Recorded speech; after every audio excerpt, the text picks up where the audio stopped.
Well, thank you very much for staying here. There's a slight delay start because on Mondays, double shift. No excuse though, but hey, we're here and we're looking at compulsory recovery on toll, which is now which is now on hold.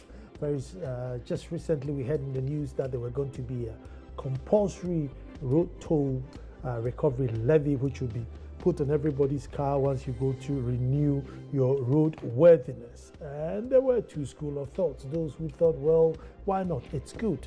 Be your brother's keeper. And those who thought, no, my brother can look after himself.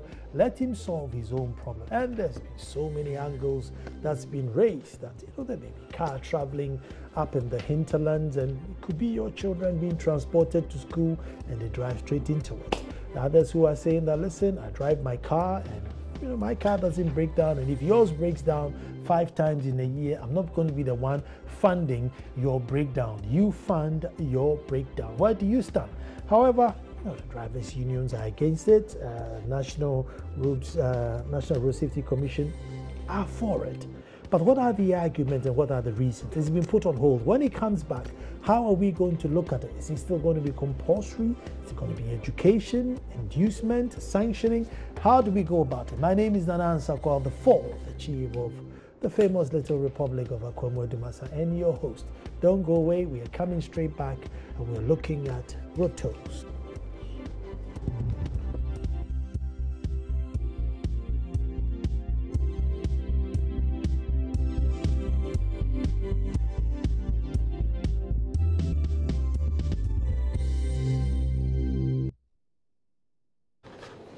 Well, thank you very much.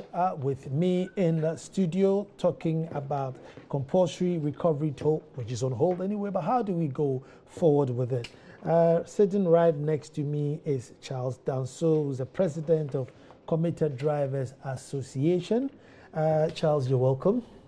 Thank you. And then I have Kwame Kudiatuahene, who's head of communications, National Road Safety Commission, so he understands all the ins and outs about this, and therefore I will start with Kwame. Kwame, you're welcome. Thanks for having me. Good. Kwame, this idea, how did it come about? I mean, now we know that people have drawn an analogy with, NHIS, we all pay NHIS. Health in one way or the other seems to be a right. But driving is a privilege, and therefore, if you want the privilege to drive, and then you want somebody to fund just in case. But how did it come about? Yes, and I thank you, and good evening to your viewers. In many respects, yes, driving is a privilege, but the consequences of driving have health implications. I believe in 2004, for good reason, the World Health Organization determined that safety had become a public health issue on account of the number of deaths and the resulting issues, the impact on the health delivery system as much as other disease conditions.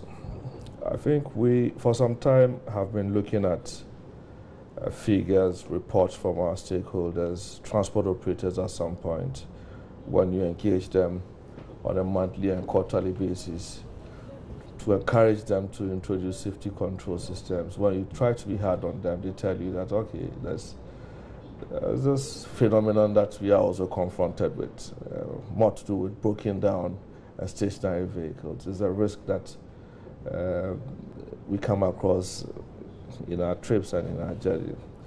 So we started looking at the figures and also examining the existing situation.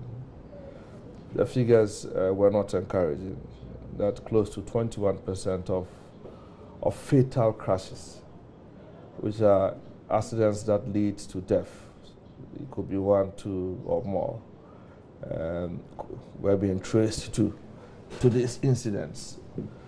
So naturally, as an agency of state that is into risk management on our road, you would want to begin to look at the existing situation and ask yourself a number of questions whilst you try to look at other alternatives if that was available. So first of all, we examined the existing situation, which is what has been in existence from 1952 thereabout till to date, which is that if your vehicle breaks down, you're naturally expected to inform the police, get the assistance to tow the truck within 1 hour or 2 hours, provided that it's in an urban environment on a highway. But the reality also is that the fact that your vehicle breaks down and stays on the road beyond the 1 or 2 hours, it itself constitutes an offense. But that's how it is. So my vehicle breaks down on the Kumasi-Accra highway, maybe close to Suhum. I go to inform the Suhum police station. The whole police service do not have a truck to assist me. The community, the district assembly, or if you like, the Suhum neighborhood, you cannot find a towing truck to be able to assist you. So the driver and vehicle owner is compelled naturally to try to fix the vehicle on the road, and it could stay there for days, sometimes weeks. Changing the gearbox. Yes. So naturally, once the police is unable to assist in its duty imposed by law, they will lose the moral courage to even initiate any prosecution. So we are where we are because there are capacity issues. The police do not have the trucks to provide this important service, even though the law imposes a duty on them to do so. And two, in many of these urbanized environments and regions across the country, they are not available. You see, part of the problem we've had over time is that for those who, for various good reasons, oppose this idea, we tend to think as though Ghana is Accra. I mean, in Accra, you could find a number of companies that look like towing companies because they have 1 or 2 towing trucks. But the reality is that if you travel across country, there are several regions where you may even struggle to find one. So naturally, I mean, there's a certain gap that must be addressed. The state haven't done well. The company Ghana or the state Ghana haven't done well to provide the trucks. So the police do not have them. So naturally, if you are looking for solutions, you need to look into the private environment. So I recall that when we started having this discussion some years ago, our first orientation was to talk to the insurance industry. Because naturally, I mean, if your vehicle breaks down, you pay third-party insurance or comprehensive insurance, so your insurer should be able to help. But the industry says no. One, we do not have companies that are already into towing. And two, we are not willing to get into the business of towing. So if I take up your risk, there's a likelihood that I cannot deliver on my promise. To be efficient, I would have to charge more premium. And in figures that are in excess of what we are proposing, that drivers should pay under this arrangement. And that will come with too much agitation. We are not ready to deal with that level of agitation from the public. So we are not interested. That was the initial feedback we got from the insurance industry. So I mean, that wouldn't work really. So we needed to take advantage of government's policy. So that led to this, let's spread it over, everybody pay a little margin, and then we get it. Yes, because we thought that you needed to develop a model that will be attractive for anybody to invest. Quickly, before I bring Charles in, I mean, what's the issue with motorbikes? Yes, two things. One, the law says, in fact, this fee is described in the law as a road safety fee to provide road safety management services limited. This discussion has been crowded, one from limited to just towing, but for good reason. But the service include providing emergency services and and their likes. The law says that every vehicle owner should pay it. And the law describes vehicle to include motorcycles.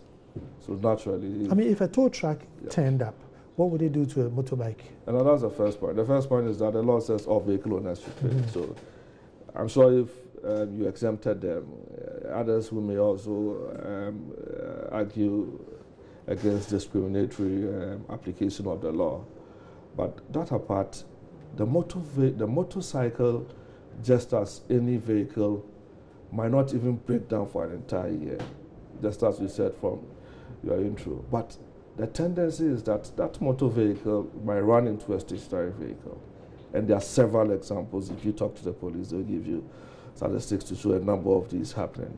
So it's an opportunity for them to make as minimum a contribution as 10 cedi, which doesn't come up to a pesewa a day, for us to be able to clear the way and help us manage. Let me bring Charles in. I mean, Charles, is this not fair enough? Or maybe if you spread these costs over 360 days, which we are all working or driving, you know, it's barely a ball of kinky a day, and we are all safe. So why would the drivers union kick against it? Yeah, Nana, first of all, I'll greet your viewers and drivers and car owners who are watching us at this moment. In fact, on many occasions, whenever they want to implement some law, you will see it as a joke when it's coming. But up to some point, you see it as something which is going to kill us, you see. He's saying about levying small, and he has calculated it in coins. But if you look at the telcos, the telecommunication companies, they charge in pesos, but they have a lot of money, you see. So the pennies count? Yes. You see, all this we are talking about is, if, as we are speaking now, how many cars do we have in Ghana now? We don't know, you see. So if you are going to levy drivers and car owners in Ghana, and you start with this huge amount of money, it's not coins. So motorbike is starting with 10 cedi. It's a yearly for the motorbike. How are you going to get them even to take that money? You see, in many occasions we'll be speaking about Okada in the cities. You can't even trace them to catch them. So how are you going to take this money from them? They even go on one way. They used to meet cars here and there. So these people, how are you going to track them and then take money from them? And what baffles our mind is that if you look at the fees here, the private sector, they are going to pay yearly. It starts with first car is 2,000 capacity, cubic capacity. That's 20 Ghana cedi. And then the other one is 2,000 capacity. Cubic is 30 cedis. Finish at the private side. Above 2,000 is about 2 liter is 30. Very good. And okay. Very good. And when you come to the commercial side, that's how you see it. It's half yearly. Taxi is going to start from 20 Ghana cedi. So 40 cedis a year. 40 cedi a year. You see. And then, because the taxi is more likely to break down because you use it more. But some taxi can also break down without going maybe a year, or then it's still standing, you see.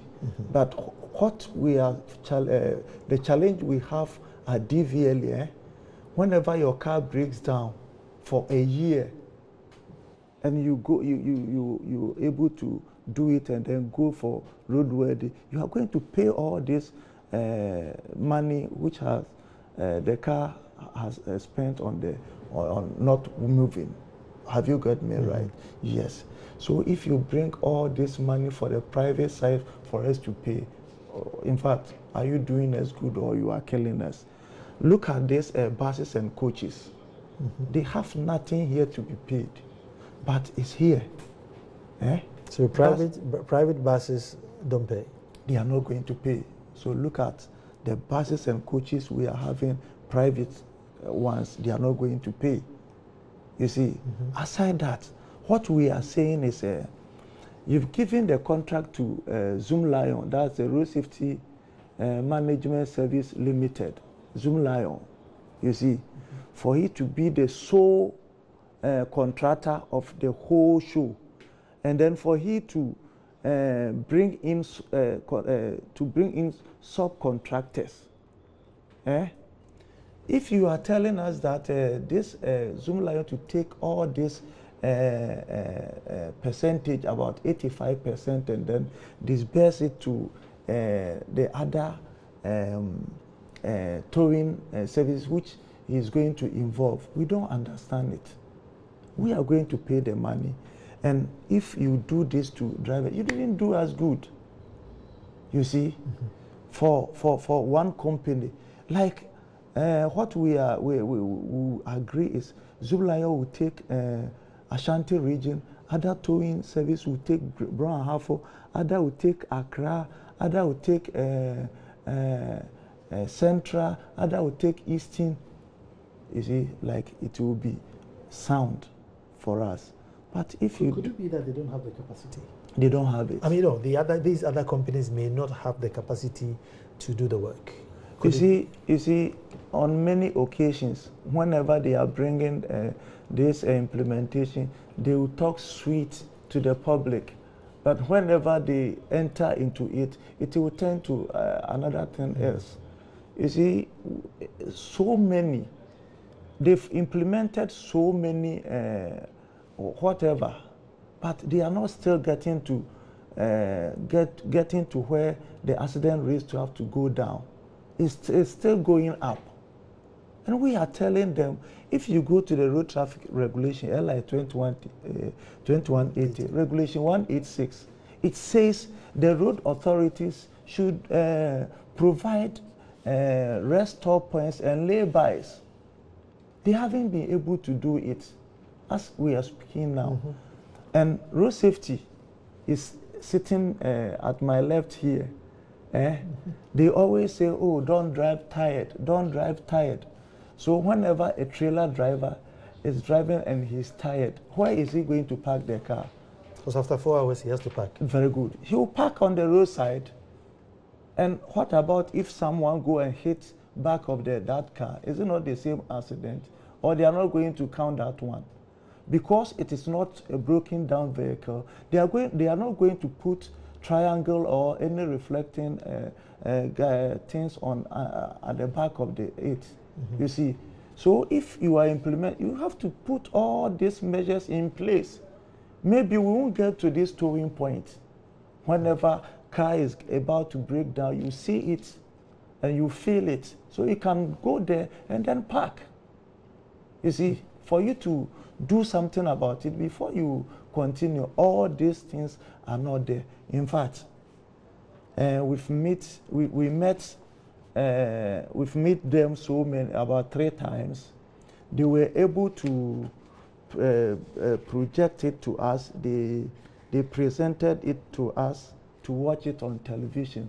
Or whenever your car breaks down, you get out of the car, you pull up your phone, you call. It will go to some communication point. They too will direct it to the towing service, and then within short time, or the towing service will then tow the vehicles to a place for you. As I'm speaking now, you ask him whether they've been able to show us even one place that this is the place we are going to tow the cars to. They've not done that. Hold on there. And then two. Briefly, let me take a break. Yeah. Maybe I'm coming from a front place where I schooled. there's no, you see, you won't get network at any place. So whenever my car breaks down there, who am I going to call? What telephone am I going to use? You see, so whenever they go outside there and then see the law at the law, if the law is 6, they will come and turn it to be 9 in Ghana here, and we will still go and come and then talk about accident again. We don't want to happen it like that. We have to progress. Let me take a quick break, and then when I come back, I'll go back to Kwame to find out that is government relating on its side of the responsibility and shedding everything on the driver. Don't go. Now, is government relenting on its side of responsibility with regards to road safety and just thinking, you know what, let's just tax these people into safety? Because, you know, the law clearly says that if you are, you know, a heavy vehicle driver, you don't drive for more than 4 hours. After every 4 hours, you know, to pull up on the side, rest for 30 minutes, drive for 4 hours, pull up on the side. So where is it that you're going to pull up on the side? Because indeed, if there's no side, Kwame, you'd have to park on the road, and then the car is likely to run at the back, and then we are back to 20. You know, the same rules again. But while you're answering that, I want to find out the authority that came up with this 21% fatalities due to the parking. Which authority came up with this research and stats? Sorry, okay, thanks so much. So 2 questions, yes, 2 loaded. I think that there are various causatives to the accident situation. But they are saying that 21% yes, fatality is due to stationary vehicles. Yeah. I mean, just to address the point you made earlier on about laybys and rest stops, you need to look at the issues holistically and try to provide solutions as you need to carry all along. I mean, you will not be able to say that until you have provided laybys, all the other safety issues should come to rest. By the time you do that, I'm sure. But then how do you apply? How do you obey the law? Say again. How do you obey the law? Yes. If you haven't provided like a lay-by, and then there's a law that's saying, look, you need to park in a lay-by after 4 hours, but there's no lay-by. It's been provided gradually. At least for the last few months, I've seen about 6 district assemblies advertise to put these services on tender to provide for their on highways that traverse their communities, because that has been a discussion for a long time. So if we were to wait until we solve the problem of laybys and rest stops before you begin to deal with these other problems, trust me, wouldn't make any progress. Again, it's not entirely true, the point that... what authority came up with this 21% fatality? The National Road Safety Commission. Now we have data that goes back to 1991. Every year it is updated. Mm-hmm. I can share with you that for the last 5 years, even up to 1991. In that data, I can tell you the 20 most accident-prone locations in every region, including Accra.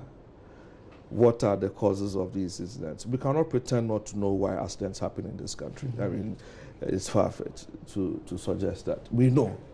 But the difficulty we've had over time is about our overall commitment to matters of safety. It's not to do with road safety alone. I mean, if you talk to our contemporaries in fire, in other areas, they will tell you. I mean, when the incident occurs, we pretend to be concerned. We talk about it a day or two and go to sleep. So the data is there. It's not like anybody is cooking it up. We can show. I mean, the coming days when we begin to have this discussion, probably we'll be very open, transparent to have these records out for those who doubt or have their own doubts. And we do that with the Building Road Research Institute. The Building Road Research Institute. I mean, we do that very closely with them every year. And I say it goes back to 1991. So there's absolutely no doubt about that. But you see, he makes a point about one company. it's important we take out the sentiments out of the equation. And we ask the question today, assuming there's one company that some people or many people appear to have concerns about, okay, we don't want to work with you. You ask, is there any other company that has as much capacity as this company? I told you that we tend to sometimes, it's as though Accra is Ghana and Ghana is Accra.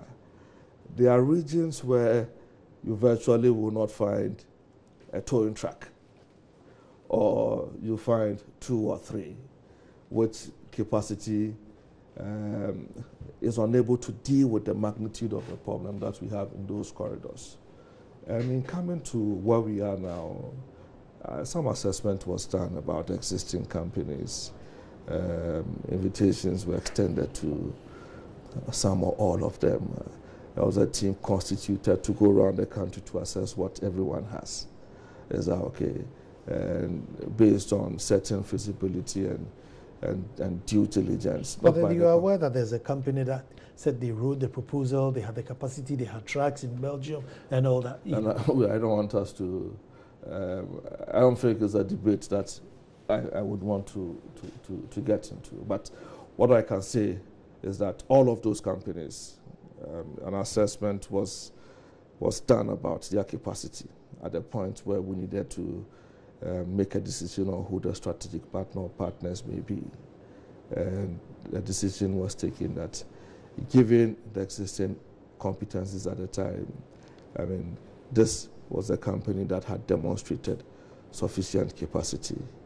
But for good reason, the idea, again, was that we didn't want to kill other businesses. So even if you had a truck or 2, you were stationed in the Front Plains or Viamwasi or somewhere in Cape Coast or Winneba, these companies will still have some role to play as far as the scheme is concerned.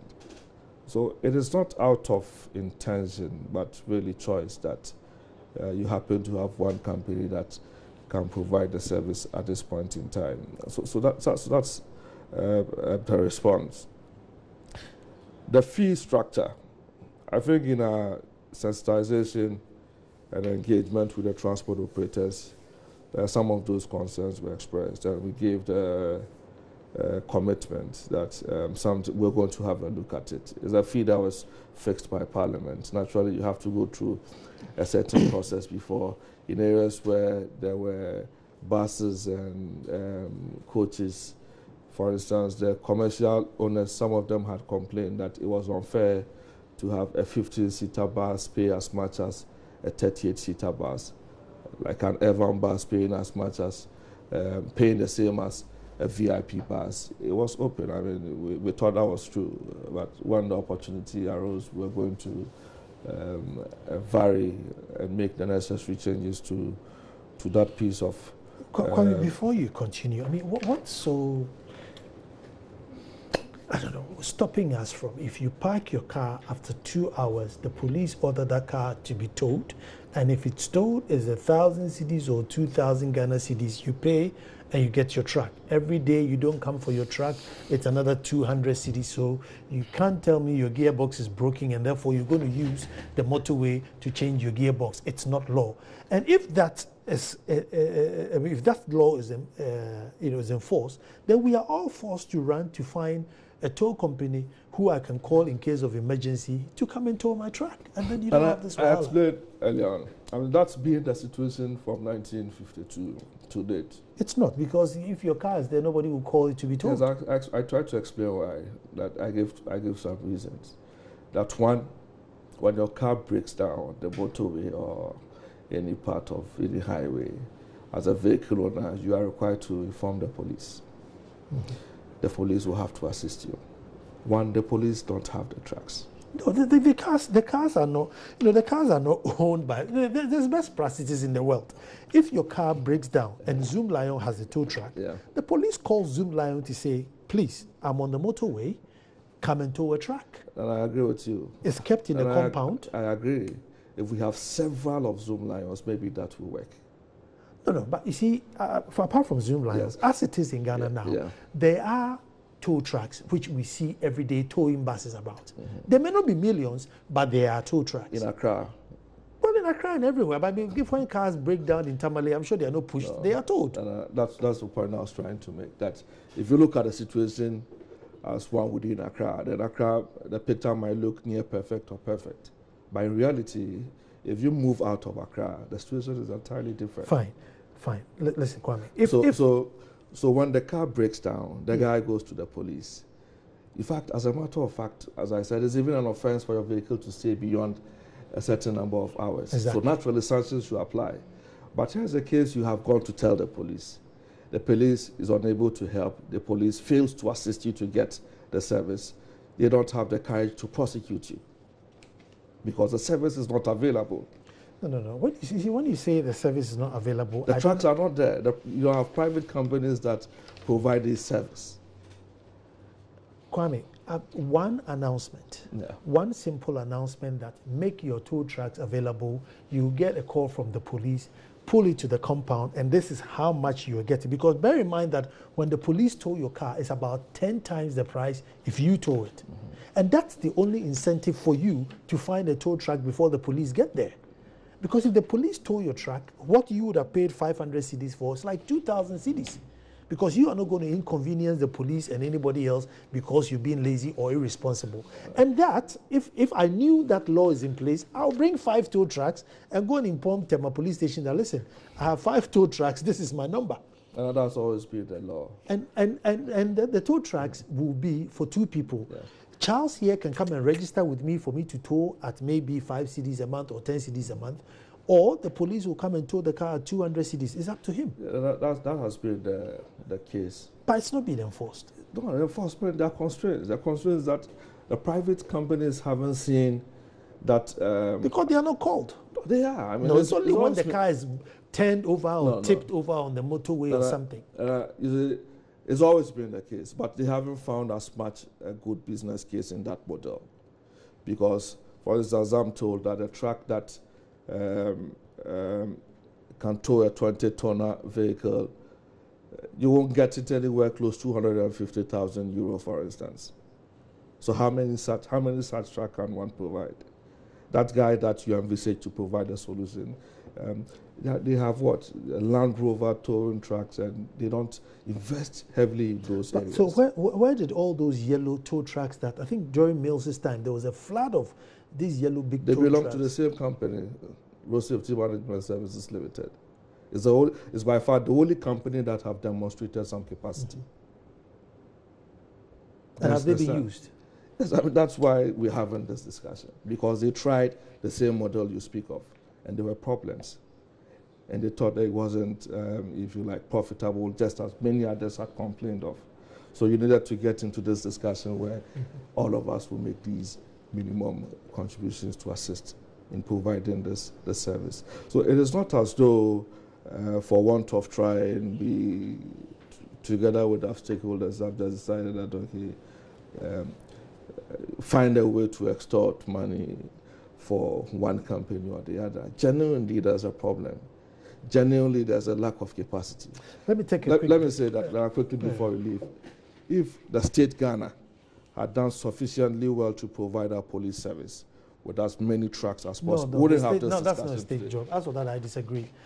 Towing trucks is not anything to do with police. But police that's what our law says. Our law says the police should do it. Oh no, that's a wrong law. Well, it's been a law since 1952. All the police has to do should do facilitation. They don't have the capacity to start repairing tow trucks and owning tow trucks. That'll be too much for the police. But I'm taking a break, and when I come back, we'll find out how it is we solve this problem. Don't go.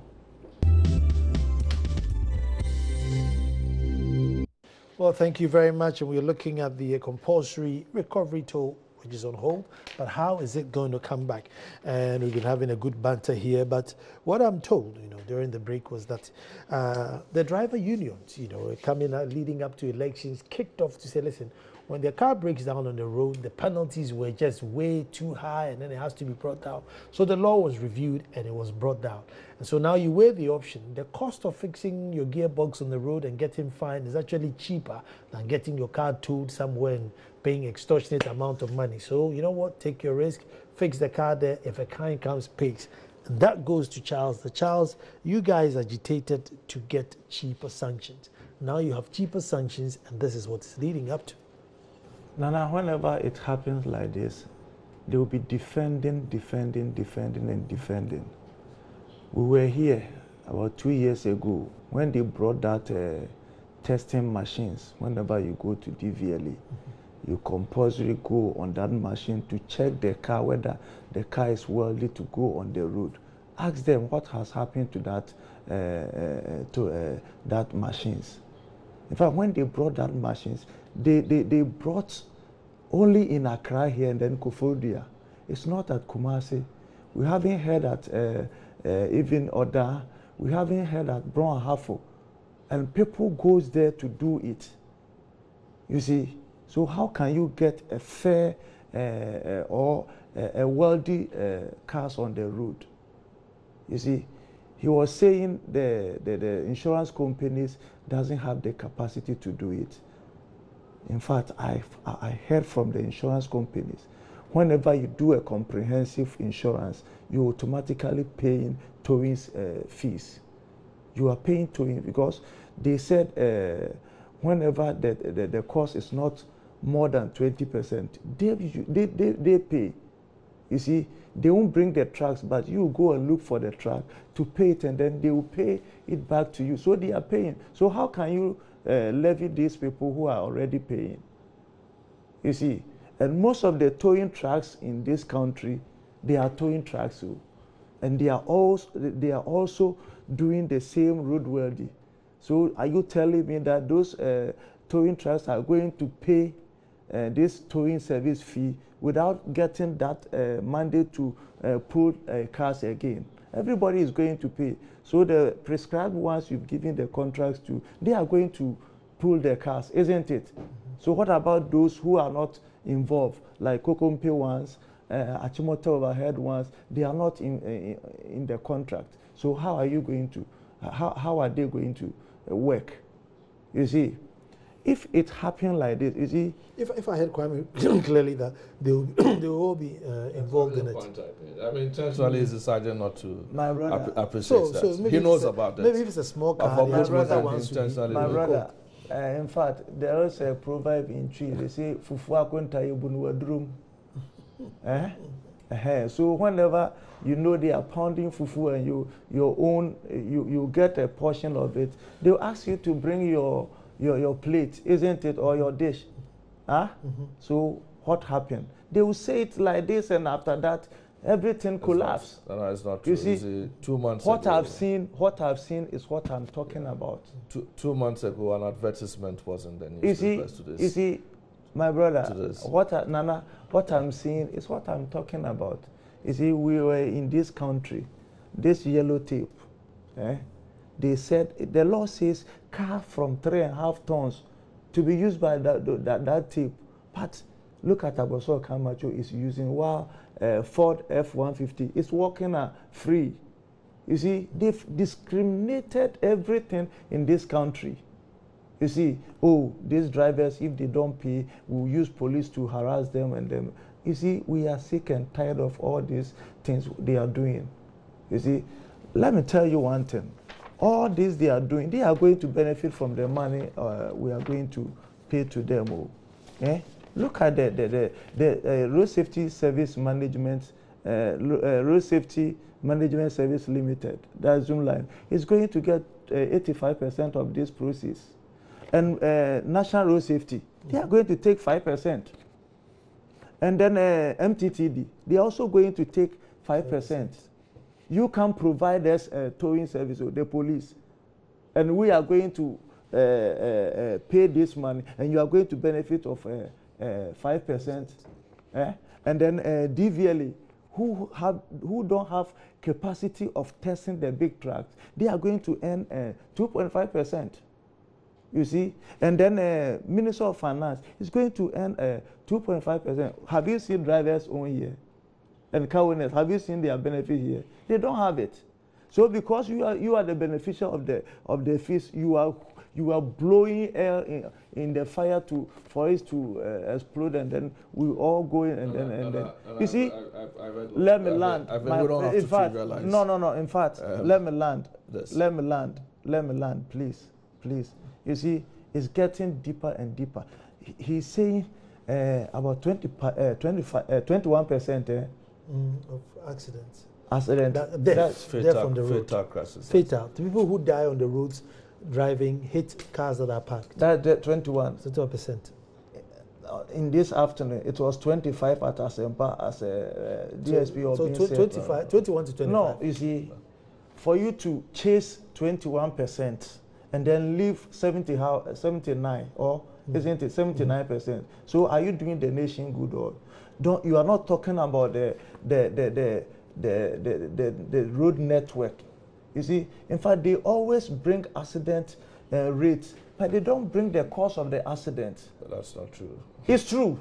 Have you ever done that before? We do that all the time. You say, oh, at the end of this quarter, these people died by knocks, these people died by this, but you don't tell us that most of the cars climb pavement before they got this accident. For we to tackle that issues. You see. I made a point. I made a point. That why? No, hold on. Yeah, you cannot. No, hold on. Let me talk. No, hold if on. I finish, you will come. Hold on.